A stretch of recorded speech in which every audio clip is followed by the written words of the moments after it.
Shalom dan selamat pagi Bapak Ibu yang terkasih dalam Tuhan. Kita bersyukur hari ini bahwa Tuhan terus memelihara kehidupan kita. Jumpa lagi dalam renungan harian Sabtu tanggal 6 April 2024. Kita akan bersama-sama mendengarkan firman Tuhan, bahkan merenungkan. Kita berdoa. Kami bersyukur hari ini ya Tuhan, bahwa Tuhan terus memelihara kehidupan kami. Kami terus menikmati akan kebaikan-Mu dalam hidup ini. Dan kami akan mengawali setiap kegiatan kami ya Tuhan.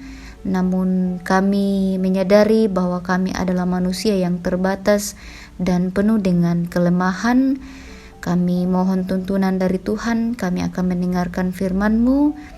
Engkau memberikan kami pemikiran yang baik, konsentrasi yang baik, sehingga kami boleh merenungkan firman-Mu dengan baik. Ini doa kami, ungkapan syukur kami yang kami bawa di dalam anak-Mu Yesus Kristus. Itulah Tuhan dan Juru Selamat kami yang hidup, kami berdoa. Amin. Pembacaan kita pada saat ini terambil dari kitab Daniel, pasal yang kedua, ayat 24 sampai 49. Firman Tuhan berbunyi demikian, sebab itu pergilah Daniel kepada Aryo yang telah ditugaskan raja untuk menyelamatkan orang-orang bijaksana di Babel. Maka pergilah ia serta berkata kepadanya demikian, orang-orang bijaksana di Babel itu jangan kau lenyapkan. Bawalah aku menghadap raja, maka aku akan memberitahukan kepada raja makna itu. Aryo segera membawa Daniel menghadap raja serta berkata kepada raja demikian, aku telah mendapat seorang dari antara orang-orang buangan dari Yerusalem yang dapat memberitahukan makna itu kepada raja. Bertanyalah raja kepada Daniel yang namanya Belsasar, sanggupkah engkau memberitahukan kepadaku mimpi yang telah kulihat itu dengan maknanya juga? Daniel menjawab katanya kepada raja, rahasia yang ditanyakan tuanku raja tidaklah dapat diberitahukan kepada raja oleh orang bijaksana, ahli jampi, orang berilmu atau ahli nujum. Tetapi di sorga ada Allah yang menyingkapkan rahasia-rahasia. Ia telah memberitahukan kepada tuanku Raja Nebukadnezar apa yang akan terjadi pada hari-hari yang akan datang. Mimpi dan penglihatan-penglihatan yang tuanku lihat di tempat tidur ialah ini. Sedangkan tuanku ada di tempat tidur, ya tuanku Raja, timbul pada tuanku pikiran-pikiran tentang apa yang akan terjadi di kemudian hari. Dan ia yang menyingkapkan rahasia-rahasia telah memberitahukan kepada tuanku apa yang akan terjadi.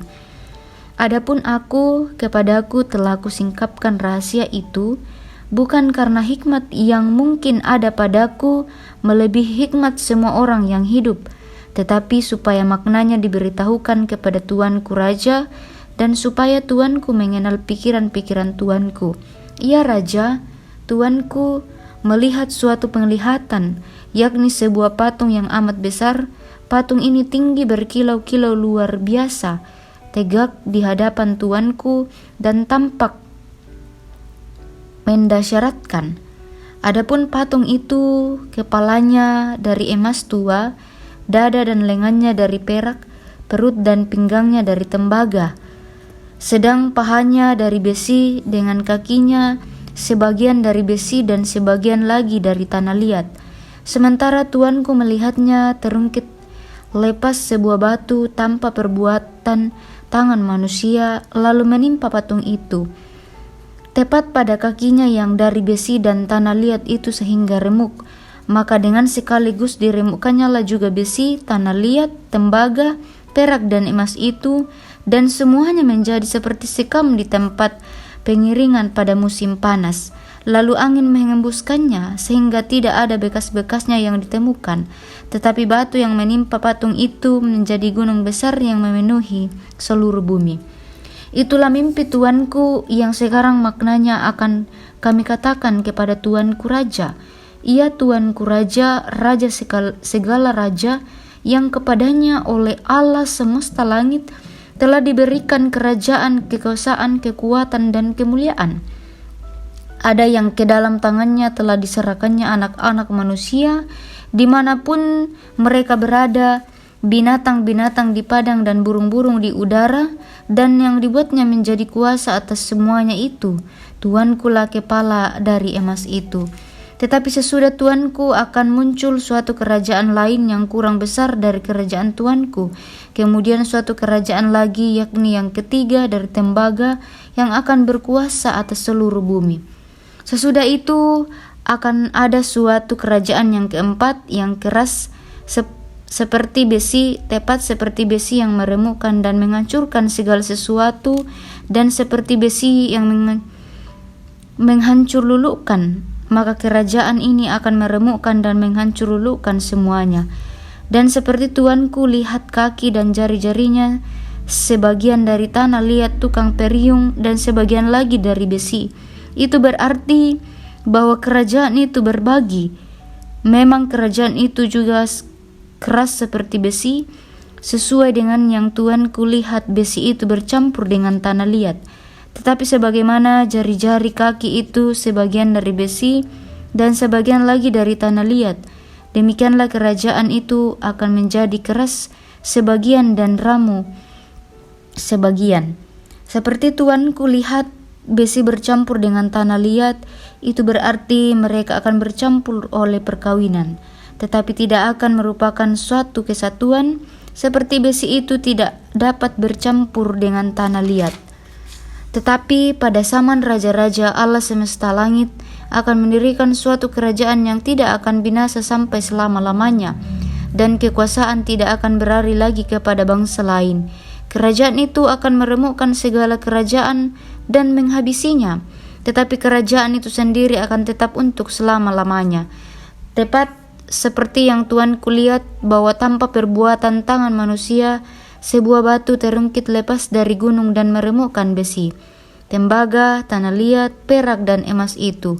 Allah yang maha besar telah memberitahukan kepada Tuanku Raja apa yang akan terjadi di kemudian hari.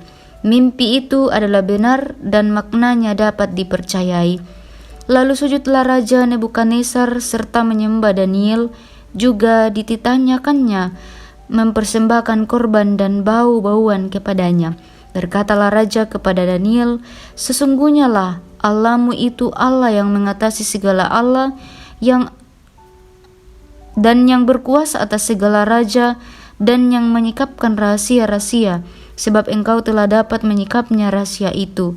Lalu Raja memuliakan Daniel, dianugerahilah dengan banyak pemberian yang besar, dan dibuatnya dia menjadi penguasa atas seluruh wilayah Babel dan menjadi kepala semua orang bijaksana di Babel. Atas permintaan Daniel, Raja menyerahkan pemerintahan wilayah Babel itu kepada Sadrak, Mesak, dan Abednego, sedang Daniel sendiri tinggal di istana raja. Amin, firman Tuhan. Ya, Bapak Ibu yang sama-sama dikasihi oleh Tuhan, tema kita saat ini, dialah Allah yang berkuasa. Ia mau puang ma kuasa. Bapak Ibu yang sama-sama dikasihi oleh Tuhan, ada pepatah mengatakan, seorang berkubang, namun semua orang kena lumpurnya. Beberapa kejadian menunjukkan seorang berbuat dan banyak orang ikut menjadi korban. Namun sebaliknya, pada beberapa kejadian lain ada orang yang melakukan sesuatu tindakan untuk menyelamatkan orang banyak. Bapak Ibu yang sama-sama dikasihi oleh Tuhan, dalam pembacaan kita ini, Raja Nebukadnezar kesal karena tidak seorang pun dapat menafsirkan mimpinya. Ia memerintahkan membunuh semua orang bijaksana di Babel. Nah, tindakan Daniel dan juga dengan teman-temannya telah menyelamatkan mereka dari ancaman kematian itu. Daniel mendapat hikmat melalui penglihatan dari Allah sehingga mampu menafsirkan mimpi raja. Bapak Ibu yang sama-sama dikasihi oleh Tuhan, Daniel bersaksi kepada raja bahwa hanya Allah yang dapat memberitahukan makna dari mimpi tersebut. Raja menunjukkan reaksi yang tidak biasa atas hikmat Daniel dalam menafsirkan mimpinya. Ia bersujud di hadapan Daniel yang adalah seorang tawanan itu, bahkan ia mempersembahkan korban padanya. Semua itu dilakukan Raja Nebukadnezar atas ketakjukannya akan nama Allah yang disebut Daniel sebagai sumber dari pengetahuan dalam mengertikan mimpi. Bapak Ibu yang sama-sama dikasihi oleh Tuhan, Nebukadnezar mengakui bahwa Allah yang disembah Daniel adalah Allah yang Maha Tahu serta Maha Kuasa. Sebab itu Daniel dipromosikan ke jabatan yang lebih tinggi. Daniel bersama teman-temannya berani menghadap tahta Nebukadnezar sebab mereka terlebih dahulu telah menghadap tahta Tuhan. Bapak Ibu yang sama-sama dikasihi oleh Tuhan, keberanian menghadapi apapun dalam situasi kehidupan kita harus dimulai dari kesetiaan menghadap Tuhan pada tahta kekudusannya. Di hadapan Tuhan, kita dapat beroleh hikmat menjalani kehidupan, khususnya dalam menentukan sikap dan tindakan yang kadang rasanya berat. Namun kita percaya bahwa Tuhan tidak pernah membiarkan kita berjalan sendiri. Karena itu Bapak Ibu, selalu ada jalan yang ditunjukkan bagi orang yang datang memohon petunjuk kepada Tuhan. Amin. Mari kita berdoa. Kami bersyukur ya Tuhan, kami kembali diingatkan oleh firman-Mu untuk terus bersandar dan terus berpengharapan hanya kepada Tuhan. Di hari ini ya Tuhan, kami datang berdoa kepada-Mu untuk saudara-saudara kami yang mungkin saat ini dalam kelemahan tubuh, Tuhan pulihkan mereka. Kami juga berdoa jika ada yang pada saat ini bersuka cita karena pertambahan usia, Tuhan memberkati dan menolong kehidupan mereka juga.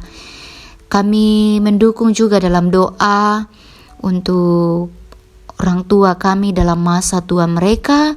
Tuhan memberikan hikmat kekuatan, terlebih damai sejahtera yang akan terus menjadi bagian dalam hidup mereka.